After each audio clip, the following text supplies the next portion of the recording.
The bane of civilization, the thing ruining kids' minds, and now potentially contributing to the murder of people. TikTok fueling gang violence with video game style scorecards of murder and stabbing. Zach, this story. Of course, we talked about the corruption of the American youth on TikTok, I believe, last week. Now let's move across the pond to the United Kingdom. This is a story, and you can find this elsewhere, but this is from volums.org. See, exclusive experts in gang culture have accused Chinese social media giant TikTok, which has 4 million young users in Britain, of helping stoke up tensions in luring in youngsters. It's been used to, they use basically like a video game style scorecards of murder, people sharing what they've done. This is online. So this is really interesting. Online videos boast of horrific knifings and shootings carried out by gang members in the drill music scene, a violent subgenre of rap. But have you heard of drill music? I have not heard of drill music until this. Well, I looked some up though. It seems like it's exclusive to the UK because every drill rap music I've found was you could hear like a British accent. Nice. So they're creating their own. They've got their own crazy culture. So was it catchy at all, or was it?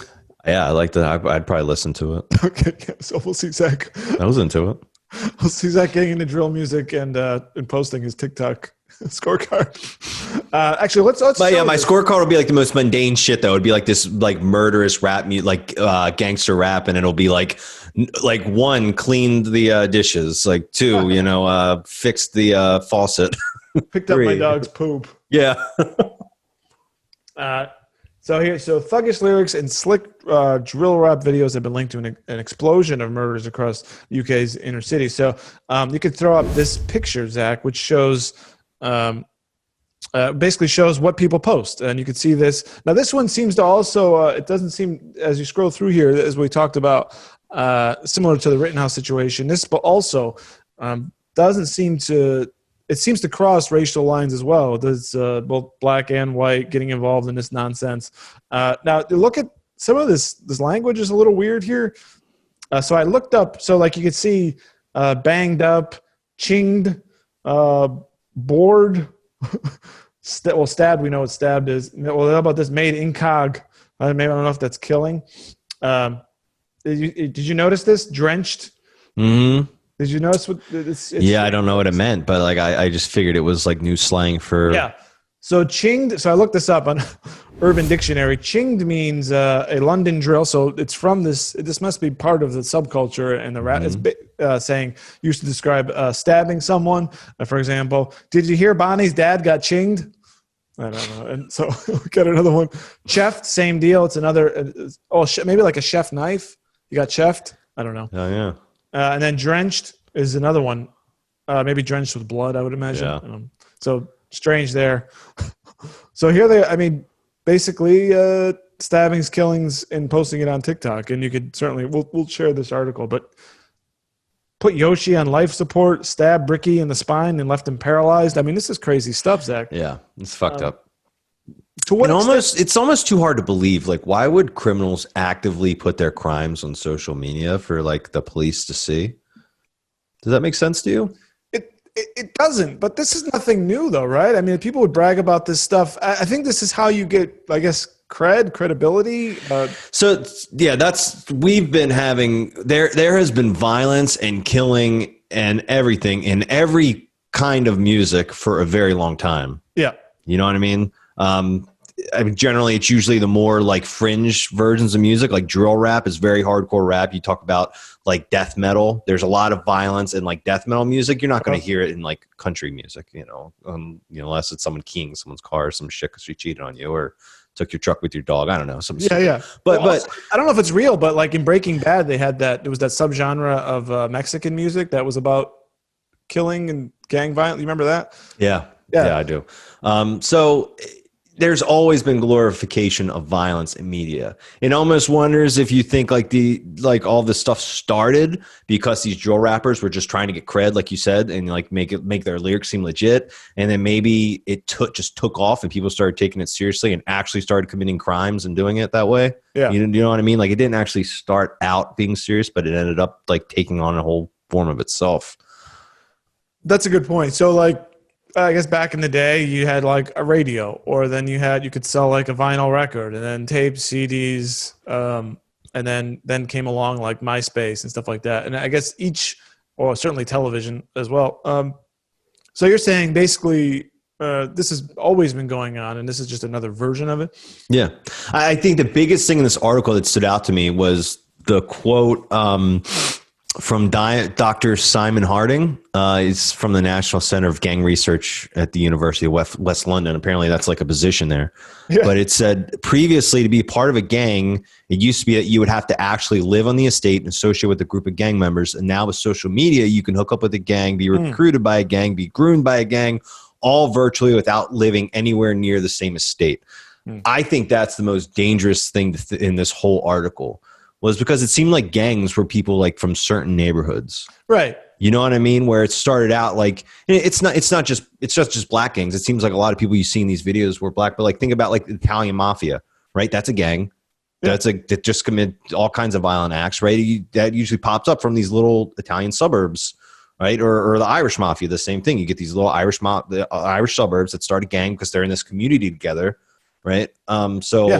The fact that this starting to cross over into social media now, if this is a real legit thing, I think that's the scariest part for our youth. And I think what it comes down to is you just have to but this is like it's always been. You just have to teach your kids right from wrong and be like, hey, don't fucking go stab or shoot someone because you'll go to jail, friend. You know, I think it's just about having honest conversations with your kids about what's right and wrong. I think sometimes when we try to shelter our kids, it just ends up like, they're going to be exposed to this stuff regardless. That's true.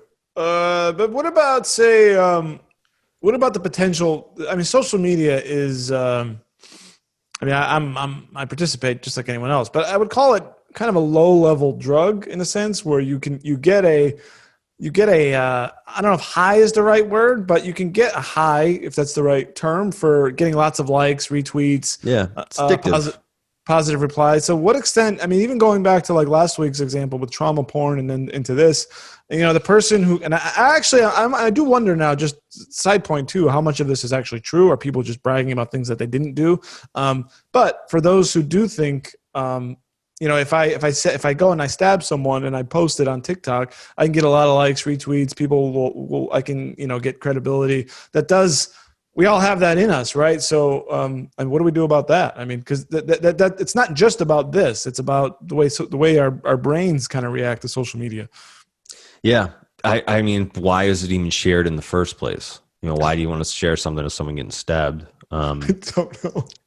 So, and as you said, what do you do about it? Do you ban? I mean, so. Whatever the thing was before TikTok, it was, Facebook or whatever. I mean, we don't get rid of Facebook on account of it, but I mean, there should be, there's got to be a middle ground here between letting it run wild and banning it, right? So, I mean, would moderation be it? Would it be, what would be your, that has to be the key. I mean, it's moderated in the same way that everything on the internet is moderated. Yeah. You know what I mean? You can't put anything you want on the internet. So why should you be able to put anything you want on TikTok? I agree. Yeah. You know what I mean?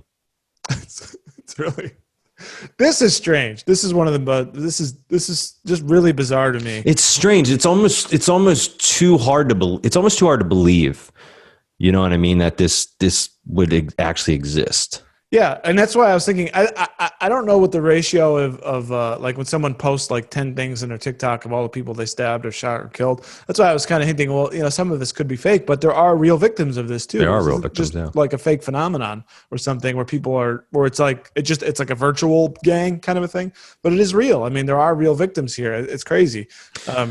People see it and they want to. They see that life of a rapper. And maybe they want to recreate it. Maybe they say, well, this is what I have to do to be famous. Maybe that's what I need to do to shoot somebody or to be famous. I got to stab somebody. I mean, it's kind of like, this is kind of like a loose connection, but like, I don't know if you remember on the old episodes of South Park, Kenny would always die and come back to life. Yeah.